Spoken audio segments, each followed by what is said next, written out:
अमीर और गरीब बहू की पहली रसोई। गायत्री, कहाँ हो तुम? अरे शारदा जी, अंदर आइए ना, ऐसे बाहर दरवाजे पर क्यों खड़ी है? गायत्री, ये लो अनुराग की शादी का कार्ड। 2 दिनों बाद उसकी शादी है। ये तो दुगनी खुशखबरी है शारदा जी। भगवान की दया से मेरे अखिलेश का रिश्ता भी लग गया है और 2 दिनों बाद उसकी भी शादी है। सोचा था थोड़े बहुत पैसे होंगे तो टेंट लगवा के शादी करेंगे, मगर गरीबी के चलते मंदिर में सादगी से शादी कर रहे हैं। गायत्री, हमने अनुराग की शादी के लिए वेंकट बुक किया है और अखिलेश मेरे बेटे जैसा ही तो है, और फिर हम सालों से पड़ोसी हैं, तो अखिलेश की शादी वहीं होगी। ये सुनकर गरीब गायत्री हाथ जोड़कर आंसू भरी आंखों से कहती है, बहुत बहुत शुक्रिया शारदा जी, ये तो आपका बड़प्पन है। अच्छा, मैं चलती हूँ। अरे भाग्यवान, रोटी बन गई हो तो जल्दी से रोटी दे दो। अरे खाकर काम पर जाना है। हे भगवान, मैं तो बातों में लग गई और मेरा चूल्हा भी बुझ गया। गायत्री काफी देर तक चूल्हा फूंक फूंक कर उसे फिर से जलाती है और रोटी बनाती है। अखिलेश के बापू, आज शारदा जी आई थी। उन्होंने कहा है हमारे बेटे की शादी उनके बेटे के मंडप में ही हो जाएगी और अखिलेश की शादी तो शारदा जी की मदद से ठीक से हो जाएगी, मगर घर में नई बहू आ रही है और ना तो हमने घर में सफेदी करवाई है और ना ही छोटी मोटी रसोई बनवाई है। भाग्यवान, जानती हो, मैं और अखिलेश इस गरीबी में दिन भर कड़ी मेहनत करके 2 वक्त की रोटी कमाते हैं, तब जाकर हमारे घर का चूल्हा जलता है और हमें इसी में गुजारा करना होगा। देखते ही देखते शादी का दिन आ जाता है। अब अखिलेश की शादी आरती से और अनुराग की शादी तान्या से हो जाती है और दोनों बहू बनकर ससुराल आती है, जहां अमीर बहू का स्वागत उसके ससुराल में बहुत ही अच्छे से होता है। आओ तान्या बहू, तुम्हारा स्वागत है। बस अब तो मेरे घर की रसोई तुम्हें ही संभालनी है। डैम इट, ये सासू माँ भी ना पूरी की पूरी प्लानिंग किए बैठी है मुझे बहू से बाई बनाने की। सासू माँ, अगर रस्में खत्म हो गई हो तो मैं थक गई हूँ, मुझे आराम करना है। हाँ हाँ बहू, जाओ, जाकर आराम करो। वैसे भी कल तुम्हारी पहली रसोई है तो सुबह जल्दी भी उठना होगा। अनुराग, बहू को ले जा बेटा। जी माँ, चलो तान्या। आओ आओ बहू, हमारे छोटे से गरीब घर में तुम्हारा स्वागत है। गृह प्रवेश करके आरती अपने सास ससुर के पैर छूकर आशीर्वाद लेती है। सदा सुहागन रहो बहू। अखिलेश, बहू को कमरे में ले जा। जी माँ, चलो आरती। आरती, मैं जानता हूँ कि शादी के बाद जब एक लड़की अपना घर बार छोड़कर ससुराल जाती है तो उसके मन में बहुत सारे अरमान होते हैं, मगर मैं ज़्यादा पढ़ा लिखा नहीं हूँ, जैसे तैसे थोड़ा बहुत कमा लेता हूँ। मैं तुम्हें ये वादा तो नहीं कर सकता हूँ कि मैं तुम्हें रानी बनाकर रखूँगा, मगर वादा करता हूँ कि तुम्हें कभी भी भूखा नहीं रहने दूंगा, चाहे मुझे खुद क्यों ना भूखा रहना पड़े। अखिलेश जी, आज से ये परिवार मेरा अपना है और मैं खुश हूँ। ससुराल के पहले दिन आरती जल्दी उठकर साफ सफाई करती है और फिर अपने हाथों से मिट्टी का बना चूल्हा लीपती है। आज मैं अपनी पहली रसोई में सभी के लिए खीर और आलू पूरी बना लेती हूँ। ये कहकर गरीब बहू जैसे ही रसोई में रखे राशन के डिब्बे देखती है तो उसमें बहुत ही थोड़ा सा राशन होता है। हे भगवान, इसमें तो इतना सा राशन है। अखिलेश जी, जरा यहाँ आइए। हाँ आरती, कहो। आज मेरी पहली रसोई है, एक काम कीजिए, मुझे थोड़े पैसे दे दीजिए, मुझे खाना बनाने के लिए राशन लाना है। अखिलेश लाचार चेहरे के साथ अपनी जेब टटोलता है, जिसमें 100 का एक मुड़ा तुड़ा नोट होता है। ये लो आरती, मेरे पास तो बस इतने ही हैं। मेरे लिए बहुत है अखिलेश जी। फिर बेचारी गरीब बहू थोड़ा बहुत राशन खरीद कर घर लाकर मिट्टी का चूल्हा फूंक फूंक कर धुआं झेल कर पहली रसोई का खाना बनाती है। वहीं दूसरी तरफ तान्या देर से उठकर रेडी होकर रसोई में आती है। गुड मॉर्निंग मम्मी जी। तान्या बहू, मैंने तुझे कल ही कहा था कि आज तेरी पहली रसोई है और तू 10 बजे रसोई में आ रही है। ओहो सासू माँ, ऐसा भी कौन सा पहाड़ टूट गया, मैं मेकअप कर रही थी इसलिए टाइम लग गया। सो प्लीज, तो ऐसे टिपिकल सास की तरह मुझे इरिटेट मत करिए। बताइए क्या बनाना है मुझे। सबसे पहले तू अपनी पहली रसोई में श्रीखंड बना ले और फिर ये बाकी का खाना बना लेना। सारा सामान स्लैब पर रखा हुआ है। ओह गॉड सासू माँ, इतनी लंबी चौड़ी लिस्ट। लल्लू, तुम मेरे साथ किचन में रुको, मुझे तुम्हारी हेल्प चाहिए होगी। ठीक है भौजाई जी। सबसे पहले ये एग्जॉस्ट ऑन करो, मुझे सफोकेशन हो रही है। इस तरह से अमीर घमंडी बहू पहली रसोई की रस्म शुरू करती है। अब भौजाई जी, ये लीजिए, हम तरकारी काट दिए हैं और ये काजू बादाम श्रीखंड में डाल दीजिए। लल्लू जल्दी से मेरी शर्ट प्रेस कर दो। आया भैया जी, हम जाते भौजी। ओ गॉड, ये खाना बनाने में कितना टेंटरम है। स्पेशली श्रीखंड की रेसिपी बनाते बनाते मेरे भेजे की भुर्जी बन गई है। तानिया खाना बनाने के पूरे वक्त गुस्से में भुनभुनाती रहती है और जैसे तैसे जला पका खाना बनाकर परोसती है। वहीं दूसरी तरफ गरीब बहू भी खाना परोसती है। माँ जी, बाबूजी, अखिलेश जी, मैंने आप तीनों के लिए पहली रसोई में आलू की सब्जी, पूरी और गुड़ की खीर बनाई है। खाकर बताइए कैसी बनी है। अरे वाह आरती बहू, तुमने तो बहुत ही स्वादिष्ट खाना बनाया है। हाँ आरती, खास करके एक गुड़ की खीर बहुत ही गजब की बनी है। अपने पति और बेटे को खाने की तारीफ करता देखकर आरती की सास भराई आंखों से कहती है, सचमुच बहू, तेरे हाथों में मां अन्नपूर्णा का वास है। सुन बहू, अपनी पहली रसोई का खाना हमारे पड़ोसन शारदा जी के घर भी दे आओ। जी माँ जी। आरती खाना लेकर शारदा के घर आती है, जहां अनुराग बिगड़े मिजाज में होता है। तानिया, तुमने खाना बनाया है या फिर मजाक किया है? हाँ, सारी की सारी पूड़ियां जलकर पापड़ बन गई है और सब्जी में सिर्फ और सिर्फ नमक और मिर्ची भर दिया तुमने। अनुराग बिल्कुल ठीक कह रहा है। तानिया बहू, तुम्हारी पहली रसोई के खाने में एक पैसे का स्वाद नहीं। बाल की खाल निकालना तो कोई आप दोनों माँ बेटे से सीखे। मैं किसी 7 स्टार होटल की शेफ नहीं। सासू माँ, मैंने खाना बना दिया, इतना ही बहुत है।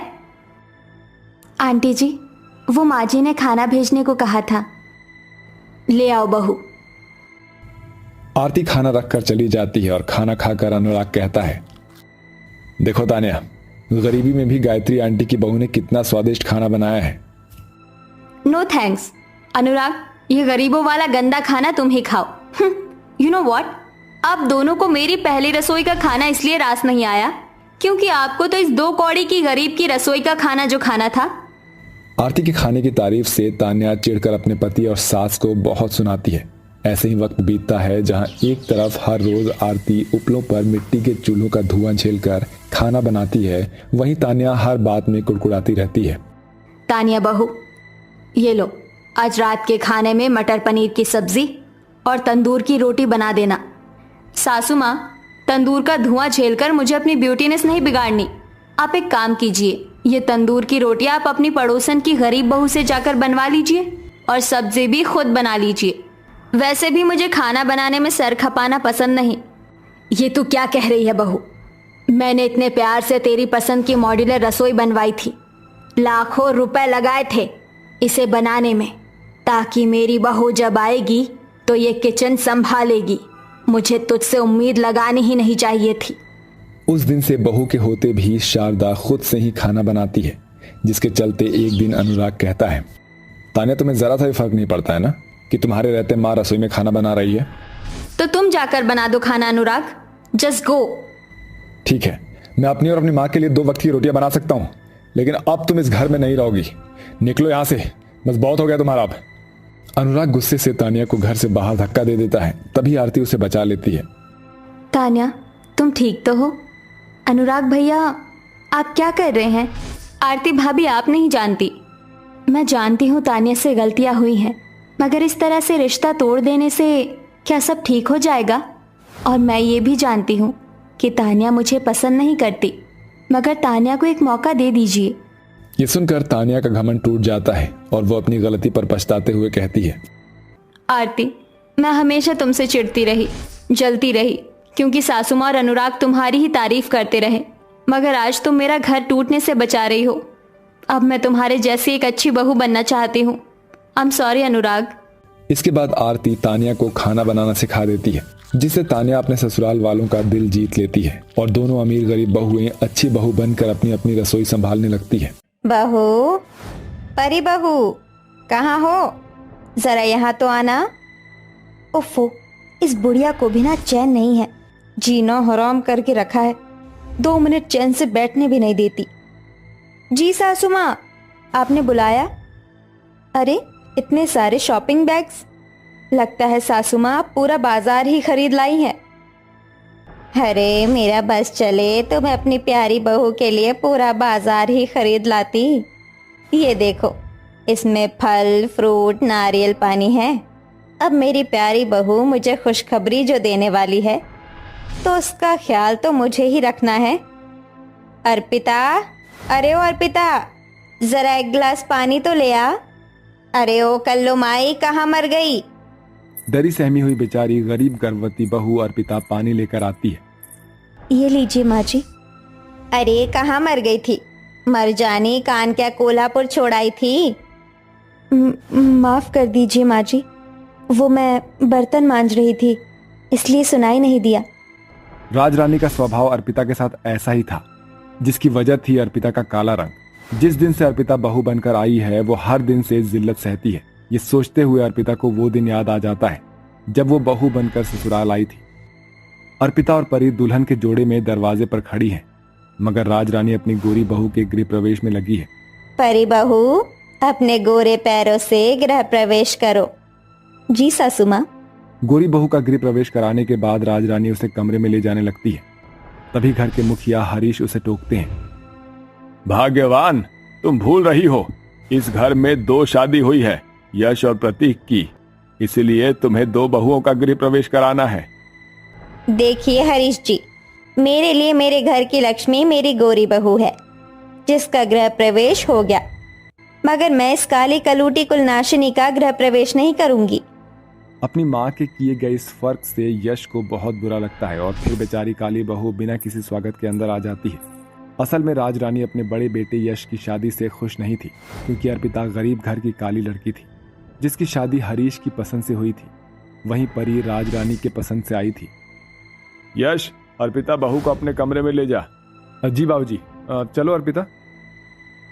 अर्पिता, मैं जानता हूँ कि माँ की बातों से तुम्हारा दिल दुखा है। यश जी, इसमें माँ जी की कोई गलती नहीं, कमी तो मुझ में ही है। अर्पिता, तुम दिल की बहुत अच्छी हो और देखना, माँ एक न एक दिन तुम्हें जरूर अपनाएगी। ऐसे ही समय बीतता है और राजरानी की दोनों काली गोरी बहुएं प्रेग्नेंट हो जाती है। माँ, परी प्रेग्नेंट है। क्या? मैं दादी बनने वाली हूँ? दूधो नहाओ पूतो फलो परी बहू। यह खुशखबरी देकर तुमने मुझे बहुत खुशी दी है। ये तुम्हारा पहला बच्चा है। अब तुम्हें अपने खाने पीने का अच्छे से ध्यान रखना होगा। अब 2 दिन बीत जाते हैं। एक सुबह अर्पिता अपनी सास के पैर छूकर कहती है, माँ जी, मुझे आशीर्वाद दीजिए, मैं माँ बनने वाली हूँ। परी के साथ अर्पिता का भी ये पहला बच्चा होता है, मगर अपनी काली बहू के प्रेग्नेंट होने की बात से राजरानी जरा भी खुश नहीं होती है और ना ही उसे आशीर्वाद देती है। ऐसे ही 2-3 महीने हो जाते हैं। इस बीच अर्पिता को बहुत ज्यादा उल्टियां होती है और तभी रसोई में राजरानी आकर अपनी काली बहू को खिचड़ी बनाते देखकर खिसियाकर कहती है, अरे ओ मेरी काली बहू, ये खिचड़ी किसके लिए बना रही है? अपने लिए माँ जी। अरे अभी सुबह का बना राजमा ऐसे ही रखा है, किसी ने छुई तक नहीं, वो कौन खाएगा? माँ जी, राजमा बहुत ही भारी हो जाता है, इसलिए मैं धुली मूंग डाल के खिचड़ी बना रही हूँ। हाँ हाँ, क्यों नहीं, खिचड़ी बनाकर खा या 56 भोग बनाकर। राशन तो तेरे गरीब मायके वाले भरवा गए हैं। खैर, जल्दी से ये फल काट कर परी बहू को दे आना और हर थोड़ी देर पर परी बहू को कुछ न कुछ खाने को दे आया कर। जब देखो अपने में लगी रहती है। जहाँ एक तरफ राजरानी अपनी गोरी बहू और उसके आने वाले पहले बच्चे की खूब खातिरदारी कर रही थी, वहीं बेचारी काली बहू से वो ठीक से बात भी नहीं करती है। हालांकि अर्पिता का भी ये पहला बच्चा है। ऐसे ही समय बीतता गया और दोनों को 5 से 7 महीने हो गए और फिर एक दिन। सासू माँ, देखिए ना, मेरे सारे कपड़े एकदम टाइट हो गए हैं। अरे परी बहू, ये तो हो गया ही।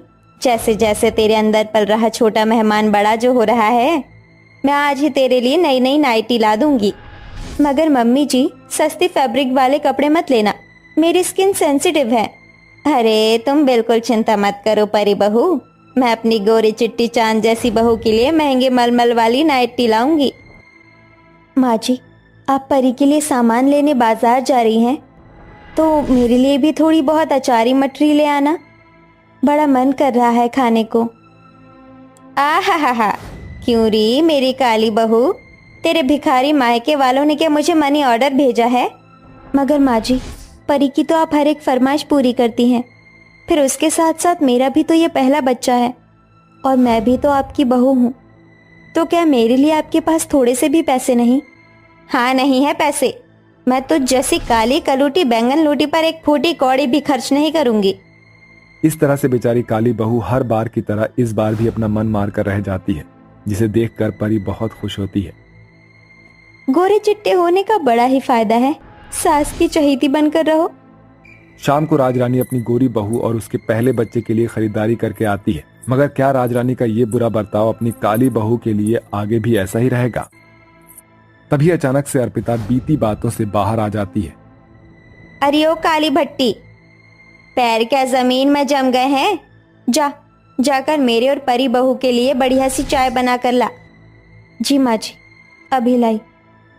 अर्पिता जल्दी से चाय बनाकर ले आती है। माँ जी, देवरानी जी, चाय। फिर परी चाय पीकर उसमें कमी निकालते हुए कहती है, जेठानी जी, ये कैसी पतली पानी जैसी चाय बनाई है तुमने?